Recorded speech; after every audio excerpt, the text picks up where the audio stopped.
Assalamu alaikum wa rahmatullahi ta'ala wa barakatuh. Kamar da kuka sani, ni ne naku Usman Mai Jere, zan gabatar muku da wannan shahararren shiri mai suna Kannywood News.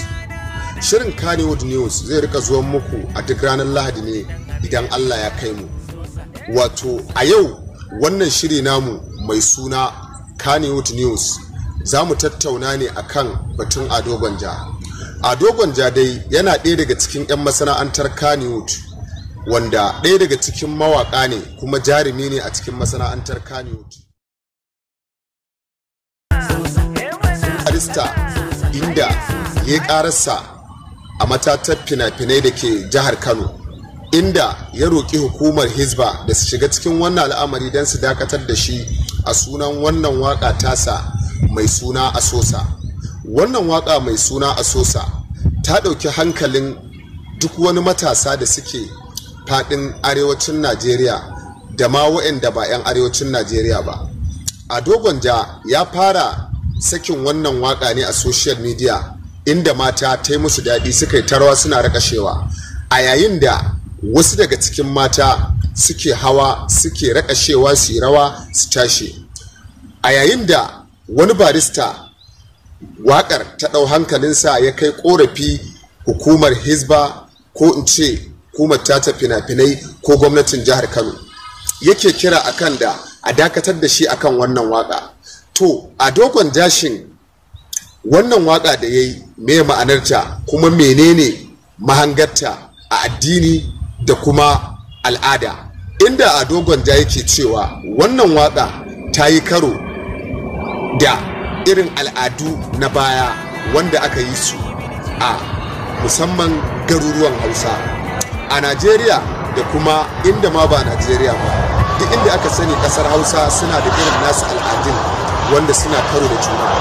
A wannan lokaci ne wannan waka mai suna Asosa ta ɗauki hankalin duk wani matasa, wanda duk inda ka zagaya a cikin nahiyar Hausawa waƙar darajarta ta kuma ɗagawa sakamakon cewa wannan waka ta wannan Ado Gwanja wacce ake kira suna Asosa, inda a baya yayi wata waka wacce ake kira War, ita ma wannan waka ta taimaka wajen inda matasa suka yi ta hawanta suna jin daɗi suna rakashewa. To a yau za mu waiwaye ne akan wannan al'amari na Ado Gwanja, inda za mu gani shin wannan barista me yake so ya ce ko kuma me ya ce. Saboda haka an tuntuɓa Ado Gwanja ta lambar waya, ga abin da yake cewa. Ado Gwanja, idan kuna son wannan labari da makamantansu sai ku danna subscribing, ku danna alamar kararrawa a wannan tasha tamu mai suna Het Hausa TV.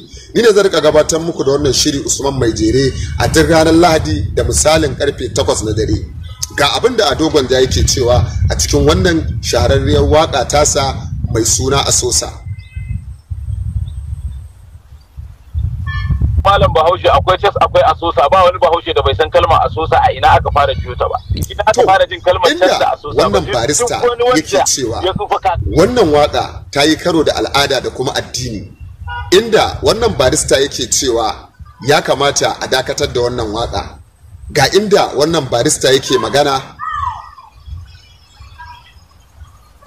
cewa za ka ga mata a social media suna rawa ta rashin mutunci. To wannan maganar ba daidai ba ne ba, kuma ya saba da al'adarmu musamman mu mutanen Kano. Ya yi ta ne